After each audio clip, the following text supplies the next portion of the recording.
změna. Tentokrát jsme v kulturním domě v Bašce. A my jsme moc rádi, protože s Baškou máme spojenou naši zakladatelku Věrku Šimkovou, která bydlela tady kousíček. Tak si myslíme, že Ostravica je tam, kde patří. No a...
oči, abyste jako byli překvapeni, co tam za to číslo budete mít. Je to chvíle napětí, je to chvíle napětí. Za zada neukazuju. Ale pan zvukař za zada neukazuju. Tak. Je A blbě! víte si, těšíte se? Takže lašská snídaně pro Čmolíčka, který má lísteček číslo 1.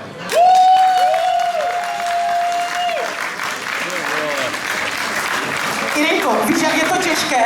Já jsem myslela, že pomalej už číst neumíš teda. Na to, že nemáš brýle. No vemte si to!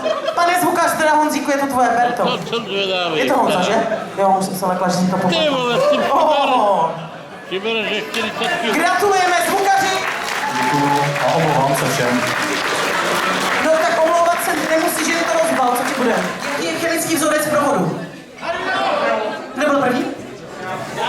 Já si myslím, že tady pán, ne? Já si myslím, že tady pán. První bod, potlesk! Ježíško, tady pán, to je takové prvé. Ještě mezi vsuvka, Irenko, připrav se jméno, prosím. Tomáš. Danka. Danka. Jarek. No i Jarek má první bod, potlesk! Gabča. Takže, Libor, Gabča, Jarek, Danka a Tomáš? Výborně.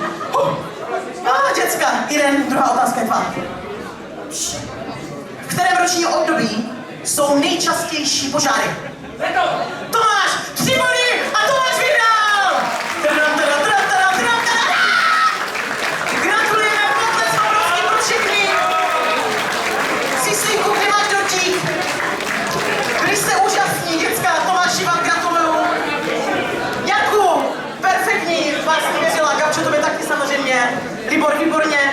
A Dánko, vy jste odešla, ani se vám nepodala ruku, nedá se nic dělat. Snad se někdy potkáme. Pro nás jste všichni šampioni, ale ten největší je teda Tomáš s dortem a my věříme, že minimálně u svého slunce rozdělí. Děkujeme.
zasnout plací a předej nesmí zasnout. A stop! Takže zapalovač zapalí, zasla, Nekubo vyhoří.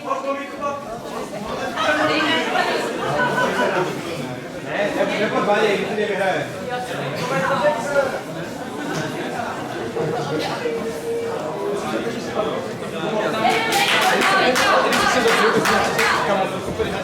No jestli máte dotaz, tak říkejte. Naplnit po nějakém množství, ale Ne, množství tady naplní. jenom 5 lidí, Lukáš, 5 lidí. Vypracuje. Jakmile budete mít, zařaďte se do fronty, že může rozhodovat samozřejmě i mililitr, v tom případě by rozhodovala rychlost. Jo, pokud bude rozhodovat mililitr, rozhoduje rychlost.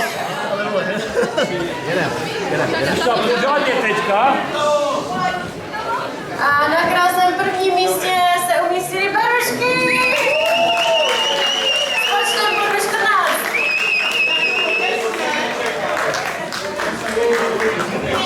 Prosím tě, já jsem teď tak dlouho mluvila. Zkus nám něco říct ty, že ne každému může být příjemný můj hlas. I když jsem se hodně divila, že můj hlas je příjemný téměř každému, ale může se najít takový člověk, který by třeba můj hlas měl rád. Třeba tam je moje sestra, ta ho slyší hodně dlouho. No a tady na horním sále by měla teďkom začít hrát. Berušky! Ano, Berušky.